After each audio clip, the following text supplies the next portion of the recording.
तो hello friends, welcome back to my channel. और friend, आज की वीडियो सीरीज के अंदर हम लोग कंपाइलर डिजाइनिंग के बारे में बात करने वाले हैं। जी हाँ दोस्तों, कंपाइलर डिजाइनिंग किस तरीके से हम लोग कम समय में बेहतर उसका तैयारी करेंगे उसके बारे में हम लोग बात करने वाले हैं। और चूंकि आपको पता है कि कंपाइलर डिजाइनिंग के रिगार्डिंग जो भी वीडियोस वगैरह थे, जो भी इंपॉर्टेंट क्वेश्चंस वगैरह थे, हमारे चैनल पे ऑलरेडी अपलोडेड हो चुके हैं। अगर आपने उन वीडियोस को नहीं देखा तो जरूर देख लीजिएगा। प्लेलिस्ट का जो लिंक है वो डिस्क्रिप्शन बॉक्स में आपको मिल जाएगा। साथ ही साथ आप हमारे चैनल के अबाउट सेक्शन में जाएंगे तो वहां पर भी आपको टेलीग्राम ग्रुप वगैरह का लिंक मिल जाएगा, जहां से आप मुझसे डायरेक्टली कांटेक्ट करके अगर आपको नोट्स वगैरह एक्सेस करना तो आप कर सकते हैं।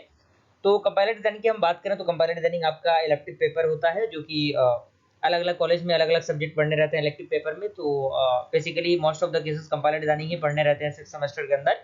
और जिसका सब्जेक्ट कोड आप देख सकते हैं 603 है, और यहाँ पे सी है। और बेसिकली हम बात करेंगे कंपाइलर डिजाइनिंग के बारे में। तो आपको पता है कि कंपाइलर डिजाइनिंग का जो एग्जामिनेशन टाइम टेबल आया है उसके अकॉर्डिंग 22 जून को आपका एग्जामिनेशन होना है।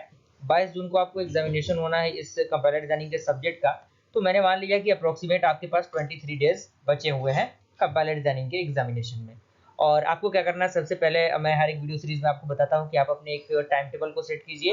क्योंकि देखिए, जब तक आप एक रूटीन को नहीं फॉलो करेंगे तब तक आप कहीं ना कहीं एग्जामिनेशन में उस तरीके की परफॉर्मेंस नहीं कर पाएंगे जिस तरीके की आप सोचते हैं। तो आप एक टाइम टेबल को फिट कीजिए अपने समय के अकॉर्डिंग, कि हाँ कब कब आपके पास टाइम बचता है, उसके अकॉर्डिंग आप उसको स्लॉट में डिवाइड कीजिए। और हर एक सब्जेक्ट को कोशिश कीजिए कि हर एक सब्जेक्ट को हर दिन पढ़ा जाए। अगर ऐसा नहीं भी होता तो कम से कम 2 सब्जेक्ट को एक दिन जरूर पढ़िए। तो 23 डेज के टारगेट के हिसाब से हम बात करेंगे इसके अंदर। और चूंकि आपको पता है कि कंपाइलर डिजाइनिंग में जो बेसिकली प्रोसेस होता है वो बेसिकली 6 फेसेस पर ही सारी चीजें डिपेंड करती है। जिसमें आपका लेक्सिकल नजर आता है, सिंटेक्स नजर आता है, सिमेट्रिकल नजर आता है, इंटरमीडिएट कोड जनरेटर आता है, कोड ऑप्टिमाइजर आता है, साथ ही साथ आपका कोड जनरेटर आता है। ये बेसिकली 6 फेसेस पर ही आपका पूरा कंपाइलर डिजाइनिंग वर्क करता है। ओके, तो सबसे पहले आपको क्या करना है, यूनिट नंबर 1 कंप्लीट करना है। और यूनिट नंबर 1 कंप्लीट करने में आपको ज्यादा समय नहीं लगेगा। सारी चीजें हमारे नोट्स के तौर पे आपको ऑलरेडी प्रोवाइड किया जा चुका है। और मुझे पूरी उम्मीद है आपने एक्सेस किया होगा। अगर नहीं भी किया तो आप सबसे पहले आप जाइए यूट्यूब वगैरह में, बहुत सारे लेक्चर्स आपको मिल जाएंगे। गूगल पे बहुत सारी मटेरियल्स आपको मिल जाएंगे, आप वहां से निकालिए और जल्द से जल्द अपने प्रिपरेशन को स्टार्ट कीजिए। और यूनिट नंबर 1 में आपको क्या करना है, आपको यूनिट नंबर 1 में ज्यादा दिन नहीं देना है, मात्र 2 दिन में आप यूनिट नंबर 1 कंप्लीट कर सकते हैं। क्योंकि उसमें बस बेसिक बेसिक डिफिनेशंस हैं, जैसे आपका कंपाइलर क्या होता है, फेसेस ऑफ कंपाइलर क्या होते हैं, जैसे आपका हर एक फेस के बारे में छोटा छोटा डिस्क्रिप्शन है। ओके, इसी तरीके से सेकंड यूनिट के अंदर आपको जो आपका फेस होता है फर्स्ट पे, जैसे लेक्सिकल एनालाइजर हो गया या फिर सिंटेक्स एनालाइजर हो गया, तो सिंटेक्स एनालाइजर के बारे में आपको डीपली पढ़ना रहता है। तो आप मान के चलिए कि यूनिट नंबर 2 में आपको कितने दिन देना है, यूनिट नंबर 2 में आपको कितने दिन देना है, 3 दिन देना है। क्लियर। उसी तरीके से यूनिट नंबर 3 के लिए आपको क्या करना है, यूनिट नंबर 3 वो कंप्लीट करने में भी आपको 3 डेज का समय देना है। ओके, उसके बाद आपको क्या करना है, यूनिट नंबर 4 में अगर मैं बात करूं तो यूनिट नंबर 4 में भी आपको 3 दिन का समय देना है। और यूनिट नंबर 4 और 5 में आपको क्या करना है, यूनिट नंबर 5 में आपको क्या करना है, 3 डेज का समय देना है। क्लियर। अब यहाँ से देखिए,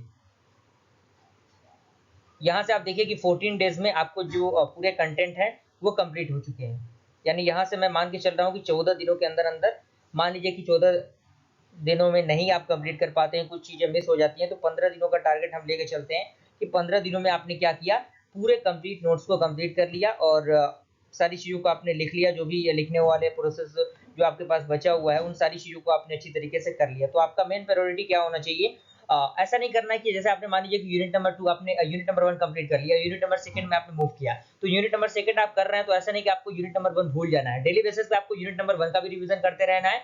और जैसे ही आपका यूनिट नंबर 2 कंप्लीट होता है तो एक क्विक रिवीजन आप रखिए अपने ड्यूरेशन के हिसाब से, जिसमें आप यूनिट 1 और 2 के कंप्लीट रिवीजन को कर सकें। और जैसे ही यूनिट नंबर 3 कंप्लीट होता है तो उसी के साथ साथ आप यूनिट 1 2 को भी साथ साथ लेके चलिए। डेली बेसिस पे उनके शॉर्ट नोट्स को देखिए और शॉर्ट नोट्स को जरूर बनाइएगा। और जैसे ही यूनिट नंबर 3 खत्म होता है, आपको क्या करना है, यूनिट नंबर 3 खत्म होता है तो उसके बाद क्या करना है, 1 2 3 तीनों यूनिट को एक साथ कंबाइन करना है। तो 14 दिनों में ये सारी चीजें तो हो जाएंगी, लेकिन बाकी का जो समय बचेगा आपके पास, बाकी का समय में आपको क्या करना है, यही सारी चीजें करनी है, यही सारे रूटीन्स को फॉलो करना है जिसमें आप रिवीजन को अप्लाई करेंगे। ओके, और उसके बाद फोर्थ यूनिट में भी वही काम आपको करना है। जैसे ही फोर्थ यूनिट कंप्लीट होता है तो आपको 1 2 3 4 सारे यूनिट्स के अंडरस्टैंडिंग, बेसिक बेसिक अंडरस्टैंडिंग आपके पास होनी चाहिए, किस तरीके से कौन कौन सा फंडामेंटल यूज हो रहा है। और शॉर्ट नोट्स में चीजों को लिखने की कोशिश कीजिएगा, ताकि एग्जामिनेशन से पहले शॉर्ट नोट्स ही देख के जाएंगे तो आपके लिए फायदेमंद होगा। Is that clear. इसी तरीके से फिफ्थ यूनिट में भी आपको ये रूल को अप्लाई करना है। जैसे ही फिफ्थ यूनिट कंप्लीट होता है, आपको पांचों यूनिट को क्विक रिवीजन के तौर पे ले लेना है। और मान लीजिए कि पांचों यूनिट को रिवाइज करने में आपको मान लीजिए कि ज्यादा समय नहीं लेना है,